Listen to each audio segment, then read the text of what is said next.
Hello everyone and welcome back to another album review, and in this video I'm going to review BAD Mode by Hikaru Utada. This is actually a Japanese artist that I'm super excited to talk about because from everything I've heard out of Hikaru Utada so far, I have really enjoyed her works, and I know that there are lots of albums that I haven't listened to yet and I want to get into them. So Hikaru Utada for me has been a quite exceptional J-pop artist, mainly due to the fact that you can't just simply categorize her as another standard J-pop artist. She would go more into like other directions of art pop, and her sound is much more like beautiful and sentimental. Like if you have a certain vision of J-pop due to anime, Hikaru Utada's music would mostly feel like an anime ending rather than an opening. Most of the stuff would be much more smooth and sentimental, and her voice is really beautiful.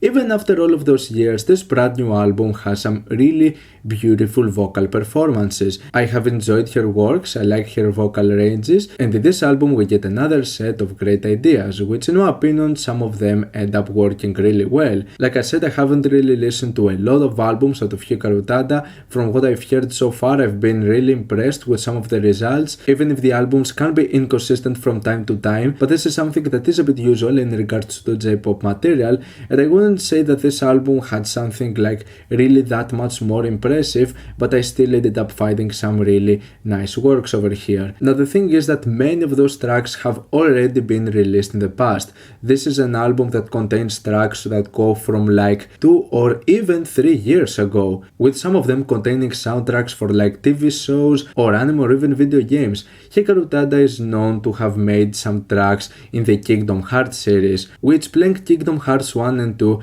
her contributions on those tracks are absolutely incredible. Some of the most beautiful stuff I've ever heard being presented in a video game. I still haven't played Kingdom Hearts 3, so the track Face My Fears hasn't really resonated with me just yet, but the thing is that this track feels like a sort of a disconnect for me, as I don't really see the collab with Skrillex really fitting all that nicely. The sentimental and beautiful tone of the voice of Hikaru Utada, only for the drop and the trap EDM sounds to feel like a bit of a disconnect. It's not like a bad instrumental, and there are some elements that I like. It is a catchy song and it has some pretty infectious melodies. However, I think that it feels like a bit of a disconnect in comparison with the rest of the album, and it ends up not becoming one of my favorite moments, even though it has some really cool moments to it.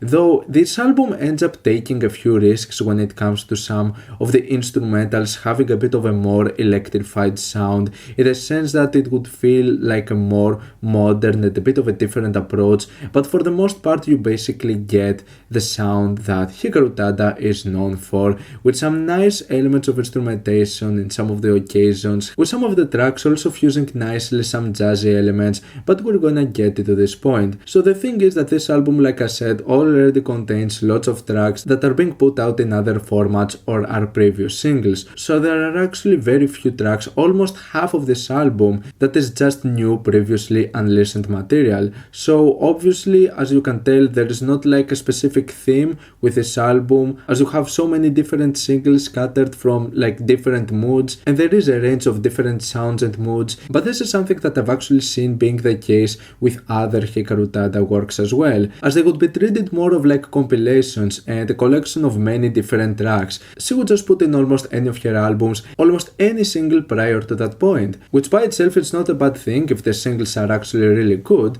but the thing is that this album ends up being really long. This is a quite lengthy album, and if you put the bonus tracks as well, it makes for an album that is more than 70 minutes of material. That is a lot, and in my opinion, after a point, this album might drag a little bit. In my opinion, there is not really that much of a reason to listen to the bonus tracks. It's mostly English versions of some of the songs, and there is also an AJ Cook remix on the track Face My Fears, which actually surprised me, not because I really like the remix, but I really didn't expect AJ Cook to make a remix on a Hikaru Utada song, but I actually realized that AJ Cook has done the production in one of the songs and one of the singles out of this album, which is for the track Kimi ni Mutsu, which actually makes a bit of a sense considering the more refreshing and modern beat out of this track, and it's one of those occasions where I see Hikaru Utada taking a few risks with her sound and her approaches. I mean, the main aesthetics are mostly the same if you are familiar with the sound of Hikaru Utada, Utada, but when it comes to the beats and the electronics, it's certainly a bit of a different and refreshing mood. Now the track by itself, I think it's a pretty okay song, but I wouldn't say it's one of my favorite moments.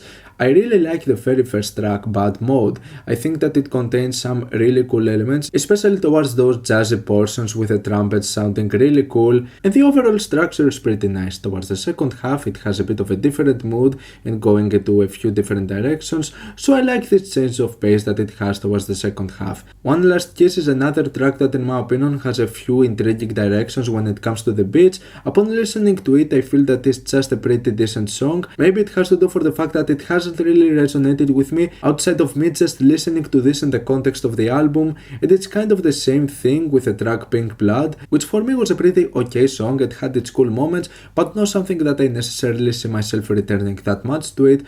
I wasn't really that much impressed with the direction of the track Time. I thought that it was a bit bland in some occasions and not having some of the strongest and most memorable moments out of this whole project. I ended up really digging the track Not in the Mood, definitely one of my favorite moments out of this project. I like the sort of jazzy directions with this beat that feels a bit of like a trip hop sound that I think that it's kinda cool. It gave me a few like 90s or early 2000s vibes.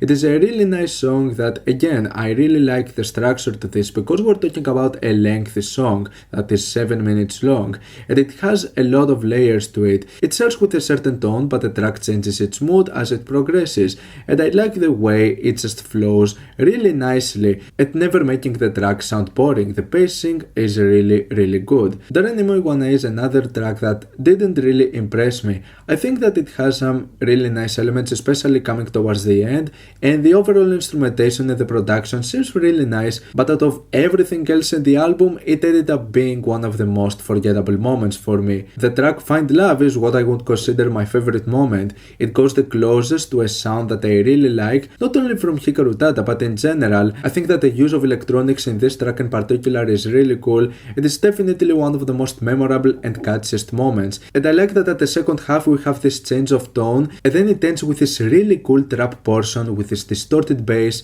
and it sounds awesome. It caught me off guard but it really worked. It made for an amazing conclusion to an already really solid track. Somewhere Near Marseilles is a lengthy, huge finisher that goes for almost 12 minutes, and it's another track that in my opinion benefits from what Not in the Mood did. It has a really cool idea at the beginning that manages to progress and change its mood, and it's done nicely once again over here, having some of the greatest and most infectious vocal inflections and some really nice directions with the beats, the sounds and the melodies. So yeah, this is one of the tracks that I would consider one of the highlights out of this album and a pretty solid finisher. So I ended up digging the brand new and previously unreleased material out of this album much more compared to the previously released singles, which most of them ended up just leaving an impression on me, others didn't really impress me as much. So this ends up being a pretty interesting combination of tracks being put together, I would say. So even if for some reason you haven't enjoyed the singles, I still encourage you to give this album a shot, because the deep cuts is what I would consider the highlights of this project. They go into some really nice, refreshing sounds of Hikaru Utada, and definitely tracks like Not in the Mood or Find Love are some of the best material I've heard from her in general. So I think that it's a pretty interesting art pop and J-pop album that, I mean, if you're fans of Hikaru Utada, you're definitely going to love this. There are some really cool moments over here. I'm gonna give BAD Mode a 7 out of 10. What's your opinion on this album? Like it, dislike it, why, and what do you want me to review next time? Let me know down in the comments. Leave a like if you enjoyed the video, subscribe for more content like this. Thank you for watching, and I'll see you all in the next video. Goodbye.